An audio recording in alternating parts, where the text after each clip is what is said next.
नमस्कार, आप देख रहे हैं ब्रेकिंग बिहार। आज संभावना जताई जा रही थी कि जदयू और बीजेपी अपने उम्मीदवारों का नाम फाइनल कर देंगे। हालांकि सीटों का बंटवारा काफी दिनों पहले हो गया था, आपको बताया भी था हमने किस प्रकार से बीजेपी 17 सीटों पर, जदयू 16 सीटों पर और Jitan Ram Manjhi 1 seat, Upendra Kushwaha 1 seat, Chirag Paswan 5 seat. Chirag Paswan की भी 2 सीटें फाइनल है, 3 सीटें भी फाइनल नहीं है। और जदयू ने आज अपने उम्मीदवारों का लिस्ट जारी कर दिया। 16 सीटों पर कौन उम्मीदवार लड़ेंगे, अभी तक भारतीय जनता पार्टी ने उम्मीदवारों की लिस्ट जारी नहीं की है। लेकिन जदयू ने जो 16 उम्मीदवारों की लिस्ट जारी की है उसमें क्या है जातिगत समीकरण, किस जाति को तरजीह दी गई है, किस जाति को इग्नोर किया गया है, इन तमाम बातों पर आपका ध्यान आकृष्ट कराएंगे। आपको बताएंगे किस जाति को तवज्जो दिया है जदयू ने और किसको पूरी तरह से नकार दिया है। सवर्णों की क्या स्थिति है, कुशवाहा की क्या स्थिति है, इन तमाम बातों पर प्रकाश डालेंगे।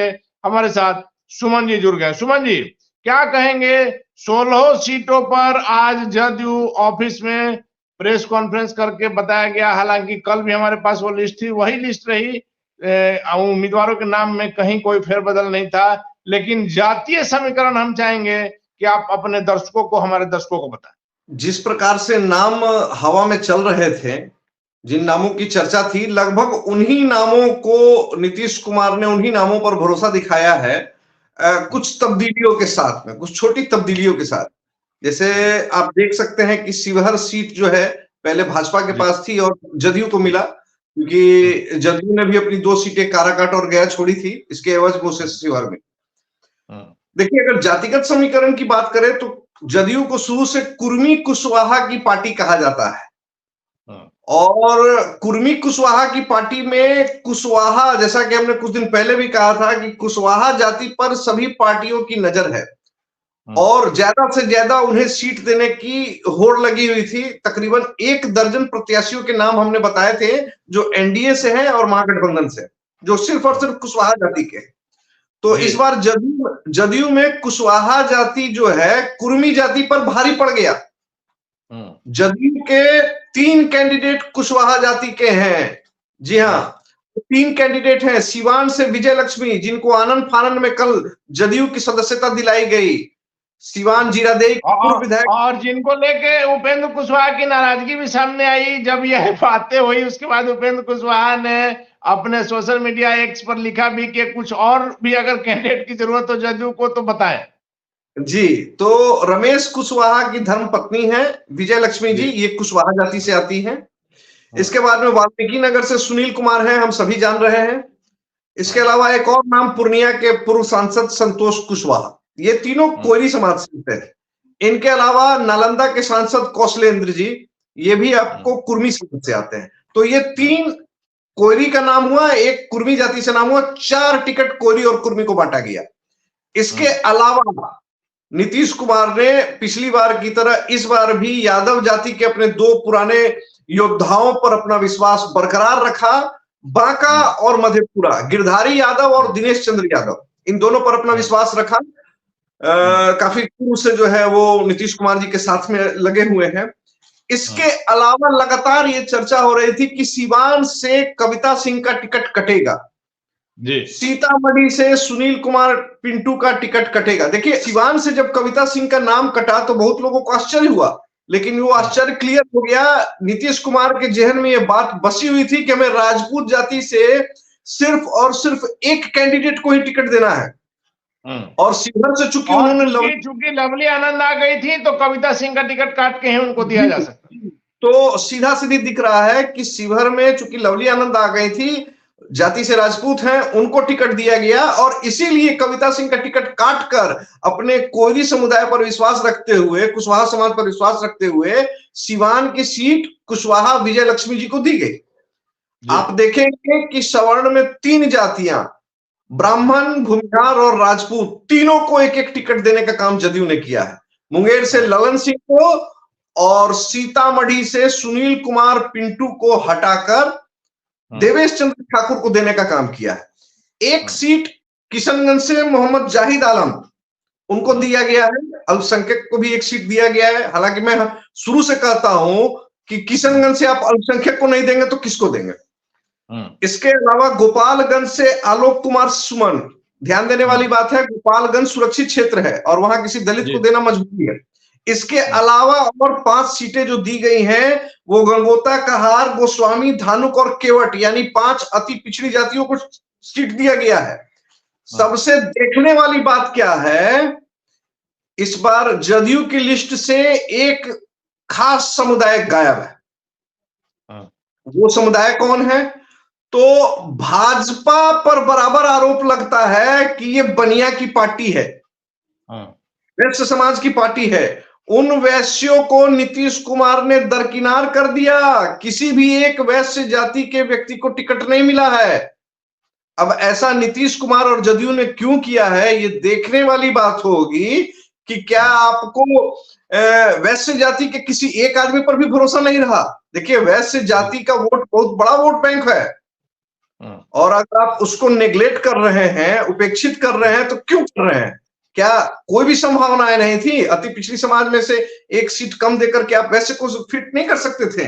लेकिन लगता है कि नीतीश कुमार और जदयू ने ये पूरी तरीके से तय कर लिया था कि वैश्य समाज को सेट करने की जिम्मेवारी पूरी और पूरी भाजपा की ही रहेगी। जी, अपना जो रहेगा जदयू का सिर्फ कुशवाहा, जी, कोयरी वोटों के लिए ही, जिस प्रकार से हमने इसके पहले भी खबर चलाई थी कि इस बार कोयरी की बल्ले बल्ले है, सभी पार्टियों में जो है कोयरी की पूछ है। देखिए, तो जैसा कि अभी जातिगत जनगणना का रिपोर्ट आया, उस रिपोर्ट में ये क्लियर हो गया कि कुशवाहा जाति की आबादी भी काफी अच्छी खासी है बिहार में। लेकिन शायद जदयू और नीतीश कुमार ये भूल गए कि कुशवाहा के अलावा वैश्य जाति की भी आबादी काफी अच्छी खासी है, कुशवाहा से कम नहीं है।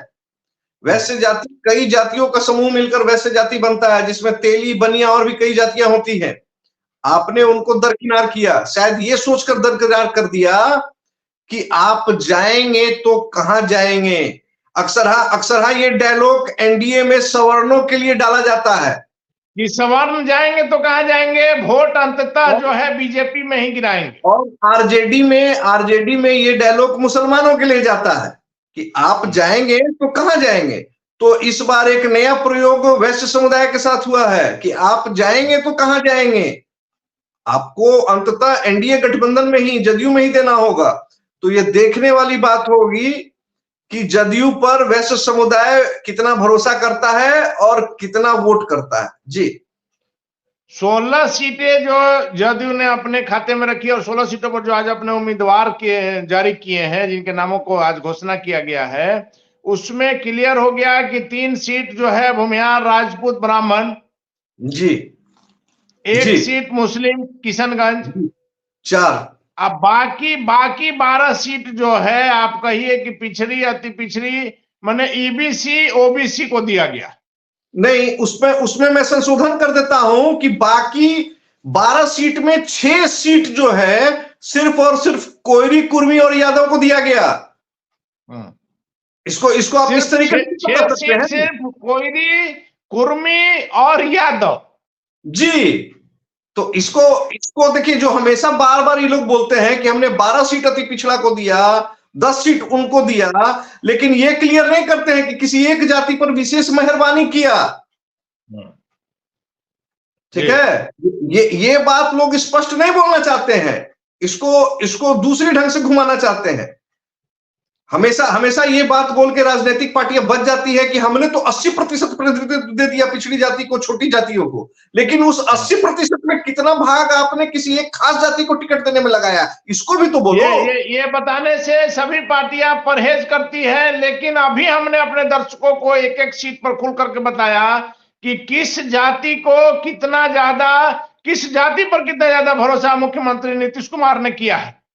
जी, बिल्कुल आप देखें, जैसे कहलाता है कि यादव का वोट सीधा सीधी लालू यादव को जाता है, लेकिन आप देखेंगे कि यादव जाति से 2 कैंडिडेट, बांका और मधेपुरा, ये 2 जगह पर यादव जाति का, ये बात समझी जा सकती है कि वहां पर यादव वोट काफी अच्छा खासा है, जो भी कारण ना हो, लेकिन यादवों पर विश्वास किया गया।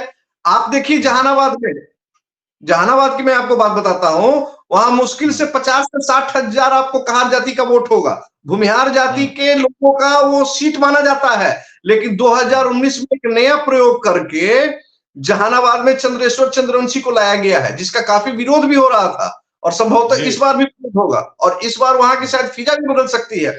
ये छोटी छोटी चीजों पर जदयू ने और नीतीश कुमार ने ध्यान नहीं दिया, शायद इस कारण से ध्यान नहीं दिया कि नया जो जातिगत जनगणना का आंकड़ा आया है उसमें अति पिछड़ी जातियों की आबादी काफी ज्यादा बताई गई है, लेकिन जो उनके प्रभाव क्षेत्र वाले जगह नहीं थे उनको भी अति पिछड़ी जातियों को दिया गया, सिर्फ और सिर्फ नरेंद्र मोदी का चेहरा देखकर और एनडीए गठबंधन में भाजपा और जदयू और लोजपा को देखकर। ये प्रयोग कितना सफल रहेगा ये तो आपको 4 जून को ही पता चलेगा, लेकिन मेरे हिसाब से इस लिस्ट में कुछ छोटी मोटी त्रुटियां हो गई हैं, वैश्य समुदाय की जबरदस्त उपेक्षा की गई है, कुशवाहा कम एक सीट देना चाहिए था, कुशवाहा जाति पर विशेष प्रेम बरसाया गया है। अब ये प्रेम कितना कारगर होता है ये तो आने वाला वक्त बताएगा। धन्यवाद सुमन जी इन तमाम जानकारियों के लिए। तो निश्चित तौर पर जो लिस्ट जारी किया है जदयू ने, इसमें सबसे ज्यादा अगर भरोसा जताया गया है तो कुशवाहा पर, उसके बाद यादवों पर। 6 सीटें इन 2 जातियों को मिली है, 12 सीटें जो है वो अगर आप कह सकते हैं कि पिछले लिस्ट में 6 सीटें कुशवाहा और अदर कास्ट को मिली है, लेकिन 3 सीटें जो है सवर्णों को मिली है, 1 सीट अल्पसंख्यक समुदाय को मिली है। और इसमें सबसे बड़ी जो बात नजर आ रही है कि वैश्य समाज की जदयू ने पूरी तरह से अनदेखी की है।